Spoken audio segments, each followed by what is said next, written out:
Je m'appelle Maxime, j'ai 32 ans, je fais de la comédie et à côté de ça, j'ai créé une entreprise qui s'appelle Libre comme Max depuis 1 an et demi qui aide ses participants, particuliers ou entreprises, à oser, à ne pas avoir peur de sauter dans le vide et donc à être un peu plus audacieux dans son quotidien. Voilà ce que je fais. L'audace pour moi, c'est essayer d'être soi au maximum. C'est-à-dire d'écouter ce que l'on a au fond de soi et peu importe ce que l'on va nous dire, ce que l'on va penser de nous, essayer au maximum d'être au plus proche de soi. Pour moi, c'est ça d'être audacieux. Et du coup, d'être soi, ça veut dire créer son propre chemin, son chemin singulier, en fait.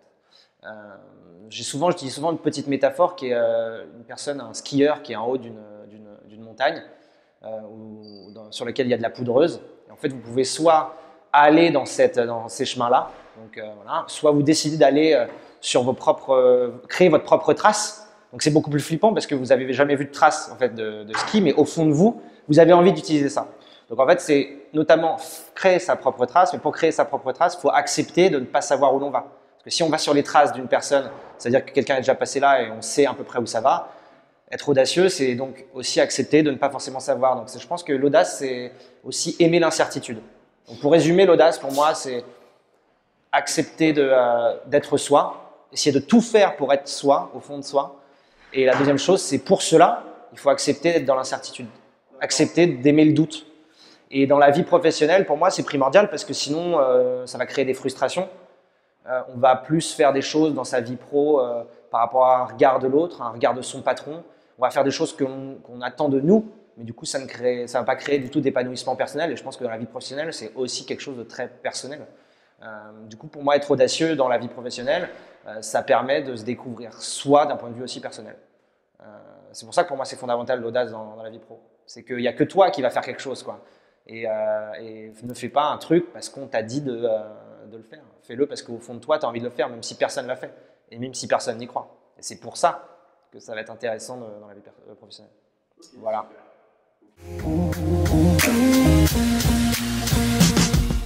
Moi, je t'ai dit pour moi, l'audace, c'était d'être au plus proche de soi. Pour moi, d'être audacieux, c'est d'écouter mon intuition. C'est-à-dire que j'écoute, mais au quotidien, mon intuition. Et parfois, vraiment, je suis vraiment là en train de me dire qu'est-ce que je veux vraiment au fond de moi. Et ce qui est au fond de moi, je vais essayer de le faire. Et je vais essayer de mettre mon intellect un peu de côté pour me dire, voilà, je vais vraiment faire ce que je veux. Donc, au quotidien, je te donne un exemple. Il y a 1 an et demi, quand j'ai commencé à lancer Libre comme Max, je suis arrivé dans mon hall d'entrée. Et dans mon hall d'entrée, il y avait un petit écriteau avec écrit « Bonjour, je m'appelle Catherine ». C'est véridique. Hein, et je fais une soirée au 2e étage. Et si vous voulez venir, il n'y a aucun problème, passez boire un verre. Donc la personne, je pense, au fond d'elle, n'a aucune envie que moi, je vienne chez elle. J'habitais au 4 et moi, ma première intention, ma première intuition, c'est de me dire « Ok, j'ai envie d'y aller ». Le premier truc qu'il y a au fond de moi. Donc c'est un truc très aussi dans le ventre, dans les tripes, quoi. Et j'arrive au premier, j'arrive au deuxième et au deuxième, je sens que derrière la porte, il y a près, je sais pas, 50, 60 personnes qui sont prêtes à bondir sur moi tellement il y a de bruit, tellement il y a de monde. Et je suis effrayé et j'y vais pas. Donc je vais au 3, je vais au 4, pardon. Voilà, je vais au 3, je vais au 4. Et à ce moment-là, au 4, je me dis non. Ma première intuition, c'était d'y aller, vraiment. Du coup, je reviens, je redescends, j'arrive au 2 devant la porte. Et vraiment, au 2, j'ai vraiment mon doigt qui tremble pour sonner devant la sonnette. Et là, je me dis, allez, on y va. Vraiment comme si vous étiez en haut d'une montagne russe, quoi. Et je me dis, allez, j'y vais, j'appuie, je sonne, la personne m'ouvre. Et là, elle me dit, ok, bienvenue, etc. J'arrive, à nouveau, c'est pas tout le monde m'applaudit, tapis rouge, bravo. Non, personne ne me calcule, personne ne me regarde, ce qui est normal. Donc là, à nouveau, en haut d'une montagne russe, on connaît personne, on essaye d'aller au fond de soi, c'est-à-dire on a envie d'aller dire bonjour à quelqu'un, mais on a extrêmement peur. Et on y va, et finalement, on se rend compte de quoi? C'est que ça se passe très bien, que les gens sont sympas. La première chose que les gens me disent dans la soirée, c'est « J'aimerais tellement faire ce que tu viens de faire, mais je n'ose pas ». Du coup, en fait, ma morale là-dessus et mon but, mon objectif dans mon quotidien, c'est d'être au plus proche de mon intuition. Et quand je sens que j'ai envie de faire quelque chose, que j'ai envie de dire quelque chose, je ne laisse pas la place à mon intellect qui pourrait me dire « Non, non, ça tu vas passer pour un idiot » ou « Ne le fais pas », etc. C'est plus de me dire « Ok, tu le sens, tu l'as pensé, tu le fais et on verra ce qui se passe ». Et quand je ferme un peu les yeux comme ça, c'est vraiment ce sentiment encore au quotidien de me dire oh, Mais au fond, c'est la première chose à laquelle j'ai pensé. Donc j'essaie d'être au plus proche de mon intuition. Voilà. Et du coup, petit à petit, c'est de plus en plus facile de… Ouais, petit à petit, c'est pareil. Autre chose, si par exemple, tu es dans une boulangerie, moi j'adore, il y a un sandwich que j'aime, un seul, c'est le sandwich beurre jambon fromage. J'arrive dans une boulangerie, je dis bonjour monsieur, est-ce que vous avez un sandwich beurre jambon fromage? On me dit non. Au fond de moi, il y a une petite voix qui me dit redemande-lui si t'es sympa, je suis sûr qu'il peut t'en faire un. Avant, ce que je faisais, c'était ok, merci, au revoir et je partais. Au fond de moi, je fais oh, vous êtes sûr? Allez, on peut pas en faire un petit comme ça? Et là, j'ai souvent, très très souvent, bon allez, ok, allez, je vous le fais vite. Merci beaucoup, au revoir. Donc c'est vraiment tout ce que je vous raconte est vrai. Donc au quotidien, c'est de me forcer à être au plus proche de mon intuition. C'est ça pour moi d'être audacieux dans son quotidien. Voilà. Et c'est comme un muscle. Pour moi, l'audace, c'est comme un muscle. C'est quelque chose que tu peux pratiquer tout le temps, mais il y a des tout petits pas comme ça, de petits sauts dans le vide, et être au plus proche de son intuition. Moi, le conseil que je lui donnerais, ça serait de faire confiance aux autres. Et pas forcément, je parle pas de confiance en soi, je parle vraiment de confiance à l'autre. Je donne un petit exemple. Avant de faire de la comédie, j'ai été dans une entreprise. J'ai fait du marketing et je me souviens d'une anecdote. J'étais en stage de fin d'études et j'étais à une réunion avec une agence de publicité et autour de la table, il y avait -1, -2, le directeur marketing, le patron de l'agence. Bref, il y avait vraiment beaucoup de personnes et des personnes qui étaient importantes à l'époque. Et moi, j'étais très intéressé par cette réunion, mais je ne parlais pas du tout, évidemment, parce que j'étais stagiaire. Ce qui est en l'occurrence une erreur, puisque tu es un être humain avant d'être stagiaire. Bref, aparté fermé. Et je suis rentré au bureau et j'ai commencé à écrire tout ce que je pensais de la réunion. Et à ce moment-là, je me suis dit, non, c'est idiot, c'est pas moi, Maxime, petit stagiaire, qui vais envoyer ça en mettant dans la boucle le directeur marketing, mon N+2, le directeur de l'agence. Et exactement comme tout à l'heure où j'ai un peu peur d'appuyer sur le bouton envoyer, je l'envoie. Pour moi, c'est un coup d'audace. Et ce que je veux dire aux gens qui aiment plein d'idées mais qui ne prennent pas de risques, c'est que faites confiance aux autres. Pourquoi? Parce que après cet envoi-là, j'ai eu un mail personnel du directeur marketing, un mail personnel du patron de l'agence qui m'a dit « Écoute, merci d'avoir fait ça, c'est hyper éclairant, c'est un regard différent. Venant de toi, en plus d'un stagiaire, et ben, je trouve ça hyper cool, hyper intéressant, on a besoin de toutes les énergies. » Voilà. Donc en fait, soit je me mettais dans l'optique de toute façon, je vais passer pour un idiot et donc anticiper. Ce que je peux dire aussi à ces gens-là, c'est de ne pas anticiper une réaction potentiellement négative de quelqu'un d'autre. Parce que souvent, quand on tente des choses, très souvent, on a des retours extrêmement positifs et on s'y attendait pas. Et une fois qu'on l'a fait, on se dit oh, mince, en fait, mais pourquoi j'ai hésité alors que je n'ai que des retours positifs? Donc en fait, c'est ça le truc. Je leur dis le mot prendre des risques, je n'aime pas du tout cette expression. Pour moi, c'est pas prendre des risques, c'est juste écouter votre intuition, allez-y. Et pour vous aider à y aller, faites un peu confiance aux autres parce que je ne suis pas dans un monde de bisounours, mais je sais que potentiellement les gens peuvent être plutôt positifs sur une initiative de quelqu'un qui sort un peu des sentiers battus, qui sort un peu des clous. Et donc, il faut avoir confiance en l'autre. Donc, allez-y. Et c'est même pas prenez des risques parce qu'il n'y a aucun risque en fait. Voilà. Super. Ces cours, d'abord, je donne un cours d'initiation, d'improvisation, pour aider les gens, grâce à des techniques d'impro, à oser. Donc, je fais plusieurs parties, j'y vais vraiment en douceur. C'est-à-dire que je ne vais surtout pas demander à quelqu'un de faire le chat, le chien, l'éléphant devant des gens qui ne connaîtraient pas. Hein. Pas du tout, du tout. Ça monte vraiment crescendo. Je pense que toute la première partie, c'est sur l'autre. On travaille l'autre, c'est-à-dire la confiance en l'autre. On travaille l'observation, on travaille l'écoute. C'est-à-dire que je demande vraiment aux gens de sortir d'eux-mêmes. C'est souvent un mot que j'utilise souvent, c'est absorber l'autre. Soyez alerte à l'autre. Levez la tête. Intéressez-vous à l'autre. Intéressez-vous à une démarche. Intéressez-vous aux gens qu'il y a autour de vous. Creusez des univers que vous ne connaissez pas. Laissez-vous aller complètement à l'autre. C'est-à-dire, au lieu d'être complètement fermé, parce que souvent, moi, je n'ai pas osé dans la vie de tous les jours, parce que j'étais un peu sur moi-même. J'avais un peu peur de l'autre, un peu peur de son regard. Or là, j'essaye vraiment, même physiquement, de s'ouvrir à l'autre. Donc, ça, une grosse première partie, l'ouverture à l'autre, être alerte à l'autre et ne plus en avoir peur. Après, la deuxième grosse partie, on travaille la spontanéité et l'imaginaire. Donc là, je suscite beaucoup plus le côté enfantin des personnes. C'est-à-dire qu'aujourd'hui, quand tu es adulte, malheureusement, on te dit d'être comme ci, comme ça, et de te ranger un petit peu dans une case ou réfléchir avant de parler. Moi, je veux vraiment faire l'inverse de ça. Je veux vraiment retourner la table et de se dire, soyons un peu, comme à l'époque, un peu enfantin. Et d'ailleurs, pour la petite anecdote, c'est que beaucoup d'exercices que je fais, je les fais avec des neveux, mes neveux ou avec des enfants. Je teste un peu pour voir si ça passe ou pas. Parce que eux sont vraiment dans une spontanéité totale. Eux, avec juste un stylo, peuvent inventer un truc, un imaginaire incroyable. Donc en fait, en permettant de travailler la spontanéité et l'imaginaire, ça permet de s'autoriser le champ des possibles en fait.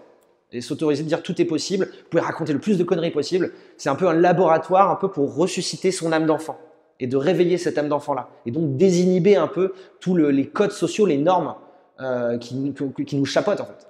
Voilà, ça c'est la deuxième grosse partie. Et la troisième partie, c'est de l'improvisation. Donc tu vois, l'improvisation dans mon cours d'initiation n'arrive qu'en troisième partie. Et ça, c'est vraiment aider les gens à accepter l'incertitude.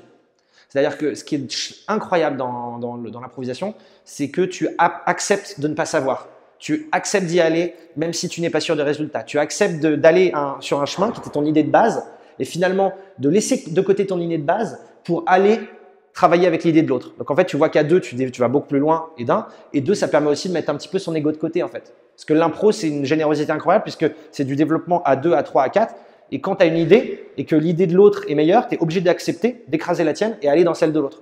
Donc en fait, c'est un avancé comme ça en équipe qui est cool. Donc voilà les trois parties. L'autre, spontanéité imaginaire et improvisation. Pour trois objectifs très… Donc, le particulier, les cours d'improvisation, le but est de susciter qu'ils aient plus envie d'oser. C'est des gens qui sont très bien dans leur basket, qui sont en pleine forme, tout va bien, mais ils ont envie d'un petit peu plus sauter dans le vide. Ils ont envie un petit peu de sortir de leur zone de confort, ils ont envie d'un peu se faire violence et ils ont envie de travailler aussi le regard de l'autre, etc. Et ça va vraiment leur permettre de l'improvisation, de se laisser aller, de sauter dans le vide avec des gens qui ne connaîtraient pas forcément. Donc c'est vraiment cette partie-là.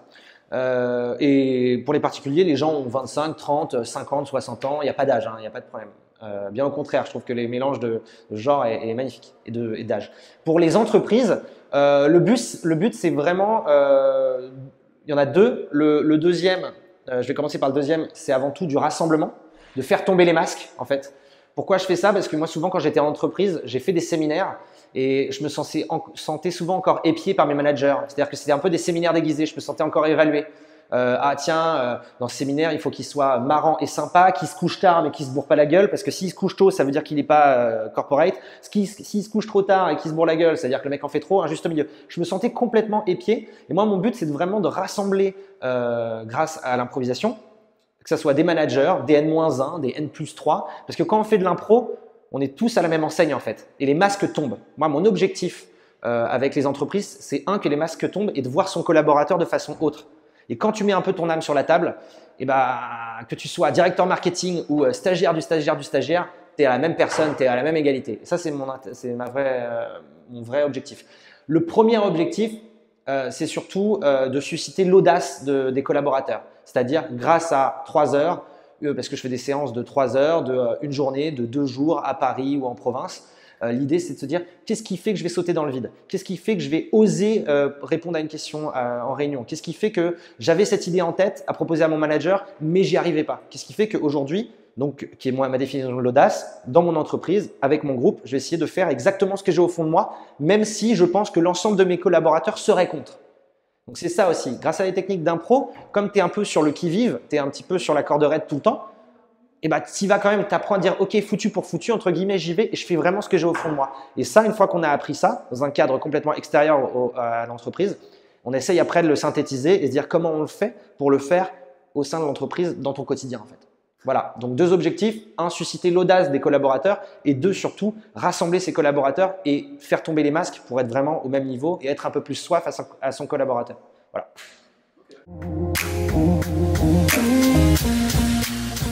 Alors, j'ai des anecdotes. J'ai plusieurs anecdotes vis-à-vis de moi et vis-à-vis du groupe. Je me souviens, j'étais en séminaire avec une grosse entreprise de téléphonie que j'avais emmené à Cabourg, parce que je fais des séminaires à Cabourg. Et quand ils sont arrivés, moi j'étais assez flippé, assez tétanisé. Et il y avait 4 personnes qui ont commencé, alors qu'ils ne me connaissaient pas, à me faire des blagues, à me vanner. Alors j'étais complètement terrorisé moi du coup moi la première posture que je vais avoir c'est essayer de canaliser ça et moi de les vanner derrière et compagnie. Du coup ces mecs faisaient les fanfarons, ils fanfaronnaient pas mal et en fait dans mon séminaire il y a un moment où pour sauter dans le vide on fait des karaokés en live. Et tout d'un coup, ces 4 petits bonhommes, je les ai vus tétanisés avant de rentrer sur scène. Ils me disaient, non, mais je dis, bah alors, toi qui fais autant le fanfaron, qu'est-ce qui se passe, etc.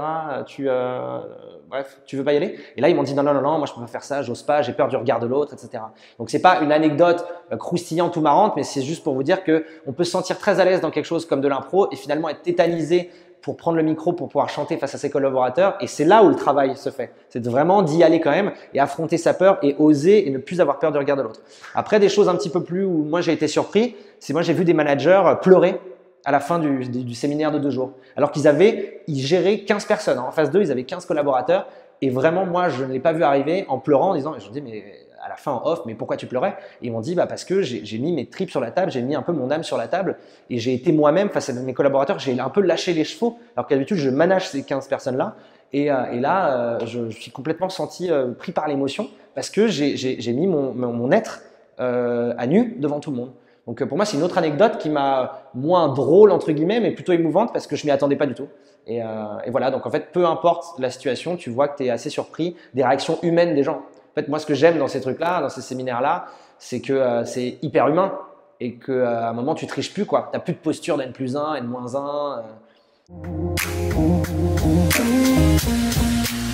Pour moi, la magie, c'est quoi? Pour moi, c'est faire quelque chose. On n'attend pas forcément le résultat. Parfois, je fais des trucs, j'aimerais que ça se passe pas. Je fais autre chose, ça se passe pas.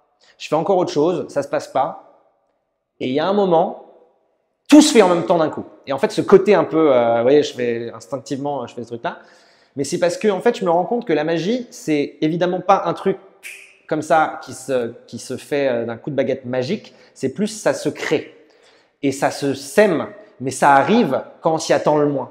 Et en fait, on a l'impression que c'est de la magie. Finalement, ça ne l'est pas. Oui, parce que c'est nous qui avons été notre propre magicien, qui avons créé notre potion magique. Mais sauf que le résultat, il arrive tout d'un coup et de façon beaucoup plus violente lorsqu'on s'y attend le moins. Et pour moi, ce qui est très beau dans l'entrepreneuriat est très compliqué aussi. C'est-à-dire que parfois, je suis très déçu de choses que j'essaie d'entreprendre et ça prend pas alors que je bosse comme un dingue. Et mes résultats arrivent derrière un résultat déguisé d'autre chose en fait, et beaucoup plus tard. Donc en fait, je sème les fruits au moment où je m'y attends le moins. Donc je suis souvent déçu et parfois j'ai un retour de boomerang où là, j'ai l'impression que c'est totalement magique puisque tout arrive d'un coup.